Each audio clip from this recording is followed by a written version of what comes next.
نحمدہ و نصلی علی رسولہ الکریم بسم اللہ الرحمن الرحیم۔ عزیز طلبہ السلام علیکم ورحمۃ اللہ وبرکاتہ۔ آج کی اس ویڈیو کے اندر ہم سبق نمبر اردو کی کتاب کی فہرست کے اعتبار سے سبق نمبر 4 بنتا ہے۔ یہ حصہ نثر میں سے سبق نمبر 2 نظریہ پاکستان کی ریڈنگ ہم آگے سے سٹارٹ کریں گے۔ صفحہ نمبر 22 پیج نمبر 22 میں لاسٹ لائن تک ہو گیا تھا کہ انہیں کامیابی نہ حاصل ہو سکی۔ اس سے آگے دیکھیں، یہاں سے سٹارٹ کریں گے۔ اس زمانے میں سر سید نے مجبوراً انگریزوں سے مفاہمت کو غنیمت سمجھا۔ مفاہمت سلو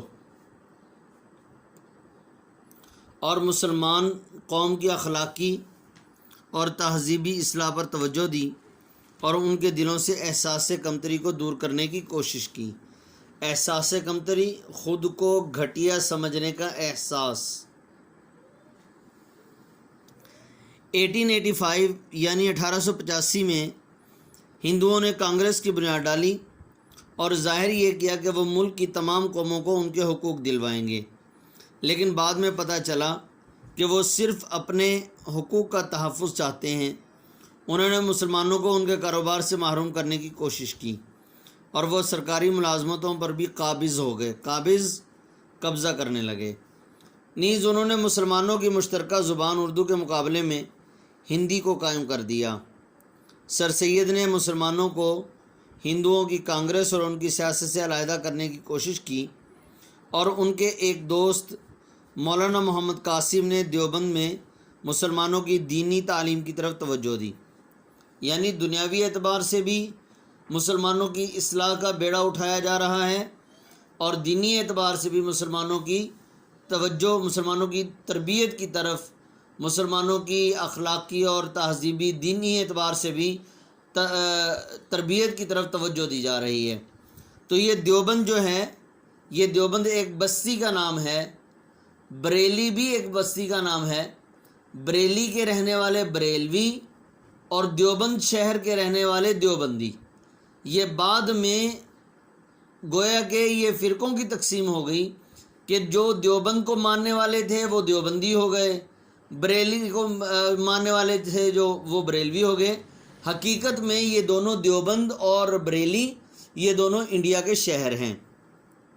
تو بتانا یہ چاہتے ہیں کہ دینی اعتبار سے مولانا محمد قاسم رحمۃ اللہ علیہ نے مسلمانوں کی اصلاحی اور دینی تربیت کا بیڑا اٹھایا، اور دنیاوی اعتبار سے مطلب علی گڑھ کالج قائم کرنا اور انگریزوں کے ساتھ مفاہمت کرنا، یہ اس مفاہمت کو ہم اس طرح نہیں کہہ سکتے کہ سر سید نے مفاہمت کیوں کی، کیونکہ انسان کو جس وقت انسان کے اوپر بیتتی ہے اور ہر طرف سے مسلم امہ کو ٹھیس پہنچائی جا رہی ہو، تکلیف دی جا رہی ہو، تو اس وقت کے اعتبار سے کیا کرنا چاہیے وہ اس وقت کا لیڈر ہی بہتر سمجھتا ہے۔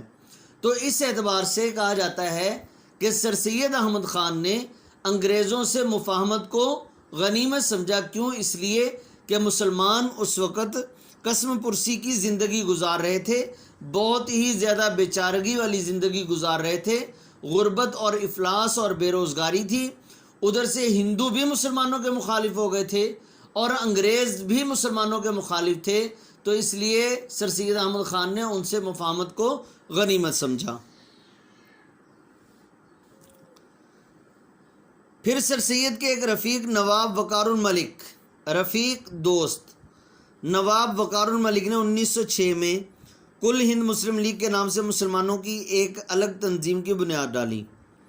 اب دیکھیں، سر سید احمد خان کو پتہ چل گیا، جس طرح سر سید احمد خان کو پتہ چلا اس طرح کچھ اور مسلمانوں کو بھی پتہ چل گیا کہ بھئی یہ جتنی بھی جماعتیں بنائی گئی ہیں، انگریز ویسے مخالف تھے، اور ہندو جو ہیں انہوں نے کانگریس اگرچہ بنا ڈالی، لیکن حقیقت میں یہ ہندو لوگ جو ہیں یہ اپنے مفاد کے لیے ہی بنا رہے ہیں، یہ اپنے حقوق ہی دلوائیں گے۔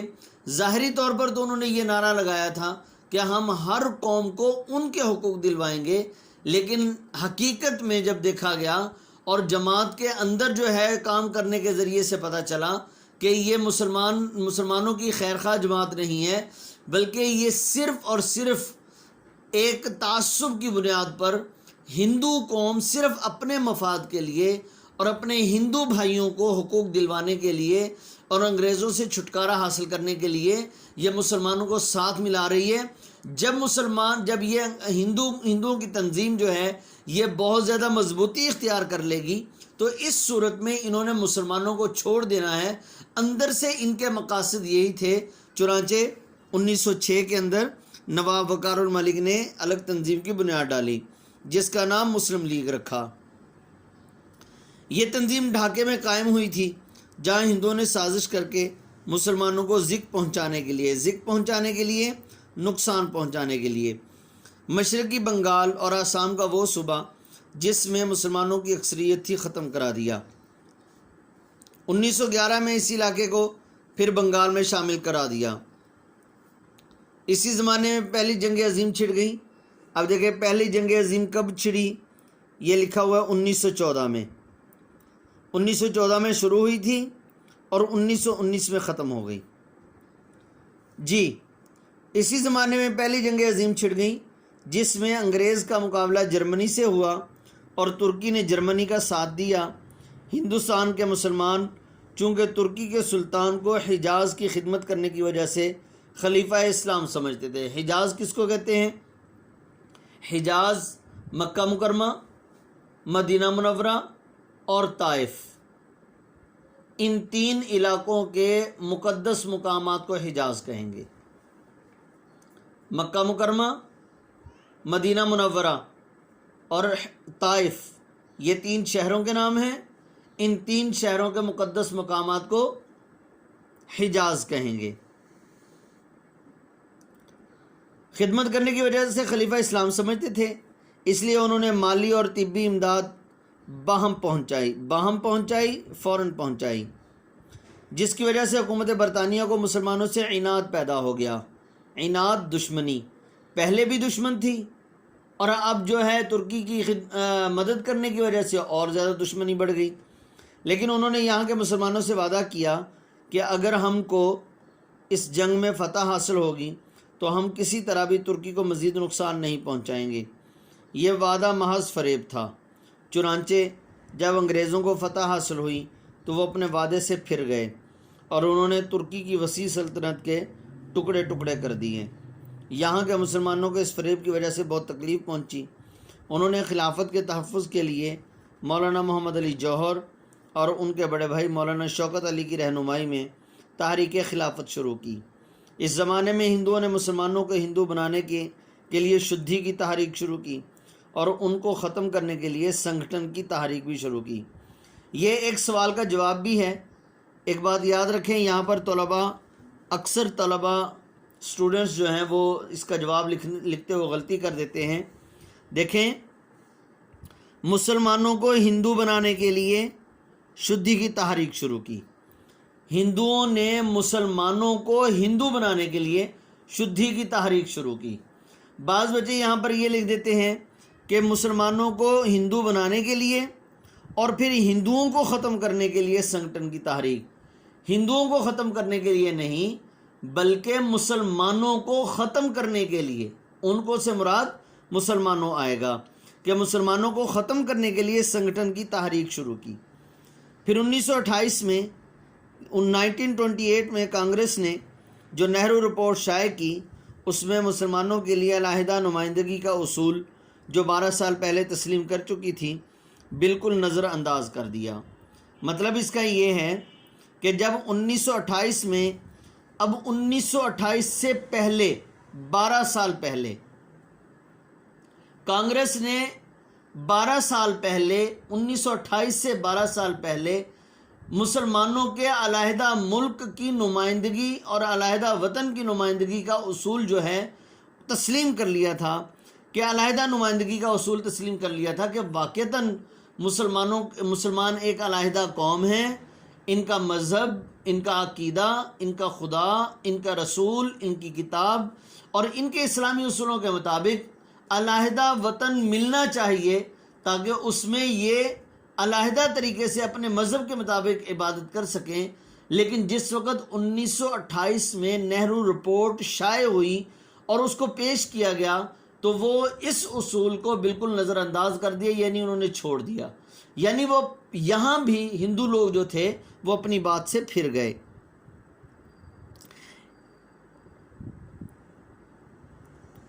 پھر تو مسلمانوں میں بڑا جوش پیدا ہوا اور انہیں یقین ہو گیا کہ چونکہ ان کا دین، ان کی تہذیب اور ان کی معاشرت سب کچھ غیر مسلموں سے مختلف ہے، اس لیے کسی حالت میں ہندوؤں سے تعاون نہیں ہو سکتا۔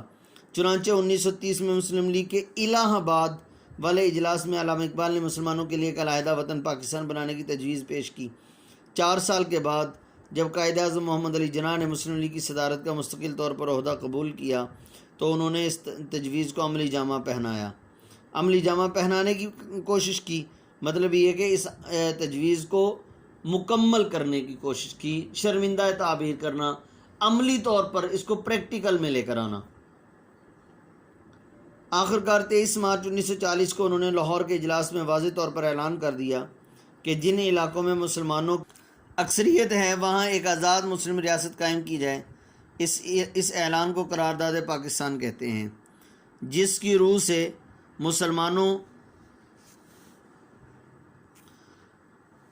مسلمانوں کی آزاد اور خود مختار حکومت قائم کرنے کا فیصلہ ہوا۔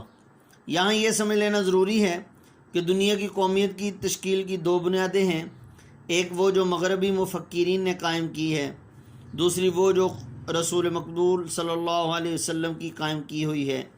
اہل مغرب نے خاندانی، نسلی اور قبائلی بنیادوں میں ذرا وسعت پیدا کر کے قومیت کی بنیاد جغرافیائی حدود پر استوار کی اور کہا قوم وطن سے بنتی ہے۔ مطلب یہ ہے کہ اس کا مطلب یہ بنتا ہے کہ ایک خاندان کے لوگ اگر مل جائیں تو وہ قوم ہے، اگر ایک نسل کے لوگ مل جائیں وہ بھی قوم ہے، اگر ایک قبیلے کے لوگ آپس میں مل جائیں وہ بھی قوم ہے۔ اور اگر جغرافیائی حدود کا کیا مطلب کہ مثال کے طور پر ایک چھوٹا سا ملک ہے، وہ اگر کسی مسئلے پر متحد ہو جاتا ہے تو گویا کہ وہ ایک قوم ہے۔ لیکن اسلام جو ہے اس سے ہٹ کر قوم کی تعریف کر رہا ہے، قوم کو ڈیفائن کر رہا ہے۔ اسلام یہ کہتا ہے کہ ایک قبیلہ، ایک وطن، ایک خاندان یا ایک نسل یا ایک علاقہ کے لوگ اگر متحد ہو جائیں تو وہ قوم نہیں بنیں گے، بلکہ ایک کلمے والے قوم بنیں گے۔ اب اسلام نے وسیع کر دیا ہے اس مفہوم کو۔ وہ اسلام اصل میں یہ کہنا چاہ رہا ہے، جیسا کہ پیارے حبیب حضرت محمد صلی اللہ علیہ وسلم نے خطبہ حجت الوداع کے موقع پر فرمایا تھا کہ کسی گورے کو کالے پر کوئی فوقیت نہیں، بلکہ اللہ کے نزدیک سب سے مکرم اور مقرب وہ ہے جو تقوی والا ہے۔ تو اسلام بھی یہی کہتا ہے کہ ایک وطن والے نہیں، بلکہ مختلف قبیلے کے لوگ، مختلف خاندانوں کے لوگ، مختلف ملکوں کے لوگ، مختلف شہروں کے لوگ اور اسی طرح مختلف نسلوں کے لوگ بھی اگر مثال کے طور پر ایک پوائنٹ لے کر لا الہ الا اللہ کے تحت آپس میں بھائی بھائی بن کر رہ رہے ہیں اور ان میں کسی قسم کا کوئی اختلاف نہیں ہے تو وہ ایک قوم ہے۔